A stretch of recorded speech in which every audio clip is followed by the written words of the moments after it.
ಜನ್ಮ ಸೌಖ್ಯನಾಂ வர்த்தனி குலசம்பந்தம் பதவி பூர்வனினாம் லிக்கித ஜனபத்திரிகா. அனைவருக்கும் வணக்கம். இது உங்கள் பாலமுருகன் ஜோதி நிலையம். 12 ராசிக்குள்ளான குணாதிசயங்களை பார்த்துட்டு இருக்கிறேங்க. முதல்ல மேஷம், ரிஷபம், மிதுனம், கடகம், சிம்மம், கன்னி, துலாம், விருச்சிகம், தனுஷு, மகரம் ஆகிய 10 ராசிக்குள்ளான குணாதிசயங்களை பார்த்துட்டோம். இப்ப அடுத்தபடியா பாத்தீங்கன்னா கும்பராசிக்குள்ளான குணாதிசயங்களை பார்க்க போறோம். 11 ராசியில பாத்தீங்கன்னா 11வது ராசியா வர்ற 12 ராசியில 11வது ராசியா வர்ற கும்பராசிக்காரருக்கு பாத்தீங்கன்னா அவிட்டம் 3ஆம் பாதம் முதல் அவிட்டம், சதயம், பூரட்டாதி 3ஆம் பாதம் வரைய இருக்கக்கூடிய நட்சத்திர காலங்களை கொண்டவங்க கும்பராசிக்காரரு. மனித உருவத்தோடு கும்பத்தை தாங்கி நிற்கும் சின்னமாக கொண்டவங்க கும்பராசிக்காரங்க. பொதுவா இந்த கும்பராசிக்காரர் சனியை ஆட்சி வீடா கொண்டு இருந்துட்டு இருக்கிறாங்க கும்பராசிக்காரரு. சனியை ஆட்சி வீடா கொண்டவங்க கும்பராசிக்காரரு. சனி பகவானுடைய ஆதிக்கம் அதிகமா இருக்கக்கூடியது கும்பராசிக்காரருக்கு.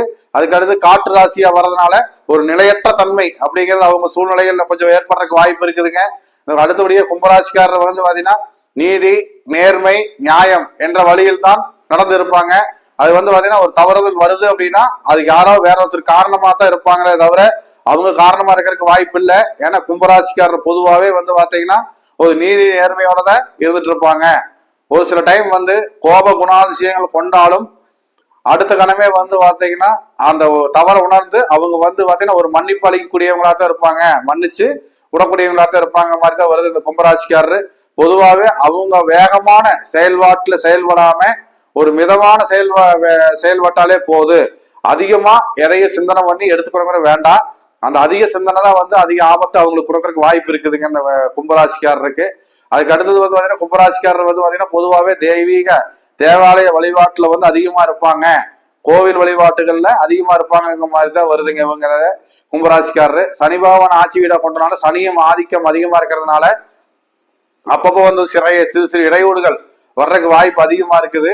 அந்த இடையூறுகள் எல்லாம் அவங்கள தடுத்து நிறுத்தி அடுத்த கட்டமா நம்முடைய செயல்படலாங்கிற சிந்தனையில போயிருவாங்க இந்த கும்பராசிக்காரரு. பொதுவாகவே இந்த படபடப்பை கம்மி பண்ணி ஒரு யதார்த்தமான வாழ்க்கை முறைகள்ல அவங்க சென்றாங்கன்னா நல்லா இருப்பாங்க, சிறப்பா இருப்பாங்க கும்பராசிக்காரர் வருதுங்க. அதுக்கு அடுத்து இந்த கும்பராசிக்காரர் பாத்தீங்கன்னா இறக்க குணம் அதிகமா கொண்டிருப்பாங்க கும்பராசிக்காரரு. இறக்கப்படுவதில் அடுத்தவங்களை தேவையில்லாம அவங்க பேச மாட்டாங்க. ஒரு விஷயம் அடுத்தவங்களை உதாசீனப்படுத்த மாட்டாங்க. அவங்க வேலை உண்டு அவங்க உண்டுங்கிற மாதிரி தான் போயிட்டு இருப்பாங்க.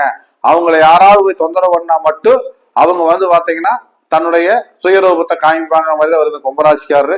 பொதுவா இந்த கும்பராசியோட குணங்கள் பாத்தீங்கன்னா ஒரு தெளிவான மனப்பான்மை, ஒரு தெளிவான அணுகுமுறை. அதாவது தேவையில்லாத நம்ம ஏதோ சொன்னாங்கன்னா அதிகப்படியான அதுக்குதான பதிலடி கொடுக்கக்கூடிய கும்பராசிக்காரர் இருப்பாங்க. இது உங்கள் பாலமுருகன் ஜோதி நிலையம். நிறைய பேர் சப்ஸ்கிரைப் பண்ணிக்கிறீங்க இந்த சேனலை. மேலும் சப்ஸ்கிரைப் பண்ணாதவங்க இந்த சேனல் சப்ஸ்கிரைப் பண்ணிட்டீங்கன்னா இந்த மாதிரி தகவல் எல்லாம் நிறைய விஷயங்கள், ஜோதிட ரீதியான விஷயங்கள், பொதுவான விஷயங்கள் எல்லாமே நீங்க தெரிஞ்சுக்கலாம். ஜோதிட சாஸ்திர சம்பிரதாயத்தில் இருக்கிற பொதுவான விஷயங்கள் எல்லாமே நீங்க தெரிஞ்சுக்கலாங்க. நன்றி, வணக்கம்.